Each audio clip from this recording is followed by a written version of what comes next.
Halo? Mbona mwanangu unanichukuliaje? Yaani kuachana kwangu mimi na wewe, yaani unamuingiza mpaka mtoto, si ndio? Mtoto anakula nini? Hujatuma hela matumizi huu mwezi wa 3. Sasa nakwambia hivi, hapa nishafunga mlango na kuja huko uwe na danga, uwe na mwanamke mwingine, yaani nakufuata wewe utake usitake. Yaani nakwambia kwa hapo mtani.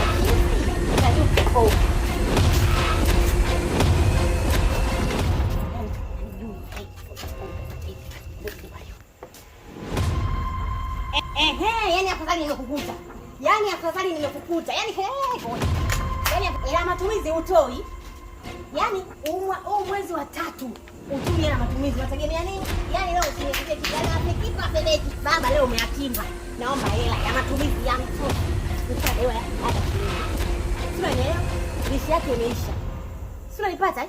Nakupigia simu hupokei. Kama ukipokea. Sina kuongea na wewe, unaniangalia. Wanifanisha na nani, na babu yako? Ndio mimi Mama P, ukisikia mwingine photocopy. Naomba kwanza tuingie ndani. Ulituma uzae na mimi. Nini? Subiri tuingie ndani tuongee. Nikiingia ndani nataka pesa. Sio maneno mengine. Sikatai. Ila uzuri ni tukaongea ndani. Wewe. Sikia, kwa hapo kuna majirani. Ni bora tukaingia ndani. Nani bora majirani ala matumizi jamani Si unavyotaka nikudhalilishe. Mbona hapo bora umeza? Yaani bora umezana. Yaani hapo bora umezana kitu. Tangulisha.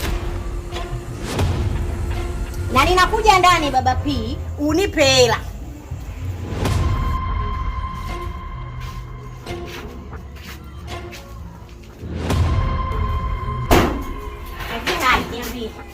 Ongea haraka. Yaani nimekuja kufuata hela, sije kufuata chochote. Nataka pesa. Sitaki nikae mimi unakuja kukaa hapa. Unafikiri kwangu hamna kitanda? Kwangu una kitanda tena cha sofa, wewe hauko kitanda cha mbao. Nimekuja kufuata pesa. Tafadhali nielewe, nipatie pesa. Haya. Nipatie pesa. Pesa cha maonyesho. Nakusikiliza. Ongea haraka. Yaani baba, sijaje hapa kutongozwa wala sijaje hapa kufunga ndoa. Nimekuja kufuata pesa. Majirani jamani. Au nikudhalilishe? Nikudhalilishe? Mimi kwenye upande wa kudhalilisha na nielewa au nianze sasa hivi? Nianze. Jamani majirani. Mtoto wetu si kwamba na mimi nimemtelekeza. Sema tu hali ya sasa hivi nilionao ni mbaya sana. Kaini nani hali mbaya sana. Na majibu yako unayojibu